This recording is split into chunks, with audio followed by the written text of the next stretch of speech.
afternoon, Autoshow fans. Things look a little bit different. No CN Tower, that's because I'm in beautiful Albufeira, Portugal.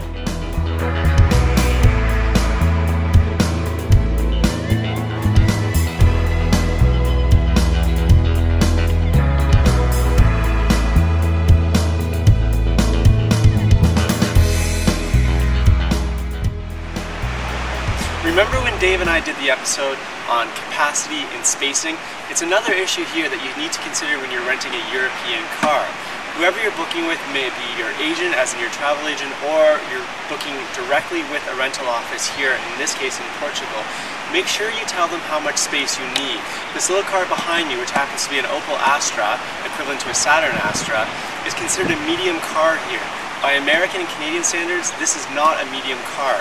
Your best bet is to tell your agent that you have 4 people with 4 luggage, okay? So that means that there'll be enough room for you to accommodate all of your luggage as well as a 4 persons, rather saying you need a medium car. Because when you get to the office, you may be surprised that the car is a little bit smaller than you expected. Ever drive a manual transmission? And if you have, ever drive a 6-speed? Things are a little bit different over here when you rent a car, and you need to keep in mind that when you're renting a European vehicle, there's a very high chance that you're going to get a standard transmission. If you're uncomfortable with this idea, I recommend 2 things. First being the obvious, learn it.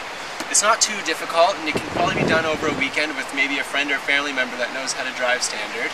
Or talk to your rep, whoever you book your trip with, or if you book with a rental agency firsthand, let them know that you'd rather have an automatic transmission. That way when you get here to arrive for your vacation, you're not stuck with not knowing how to drive the car you rented. Here's something you might not be too familiar with. As you can see, this is a pretty small car, and how many small cars like this do you actually put diesel gas in? A lot of European countries use diesel gas, and especially Portugal.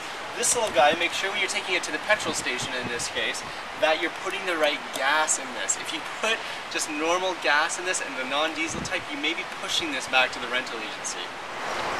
Logo look a little bit unfamiliar? That's because it's Opel. When you come to a European country, it's not very likely you're going to get an American car.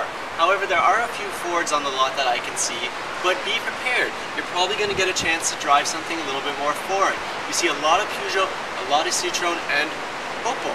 So, when you come here, be prepared. You're going to get a chance to drive a new car, which is a new experience and should be a fun experience. Alright guys, a couple of last minute tips. Talk to your agent that you're booking the car with, or the person at the office that, of course, that your rental car is coming from. Check to make sure that you have insurance coverage on your vehicle. I highly recommend this.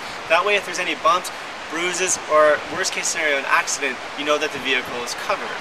Last thing, before you get here, check with local transportation to find out the laws. Laws are going to differentiate here from then in our home country of Canada.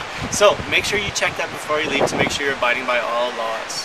Alright guys, that wraps up our video from beautiful Albufeira, Portugal. I'm off to enjoy the rest of my beautiful vacation, which means I will talk to you guys very soon. Remember, Autoshow.ca will have all the latest news. Of course, our Facebook group, which is the official Canadian International Auto Show. If you want to find us on YouTube, of course, youtube.com/AutoshowCanada, and Twitter, AutoshowCanada. Alright guys, that's it for now, and I will see you next episode.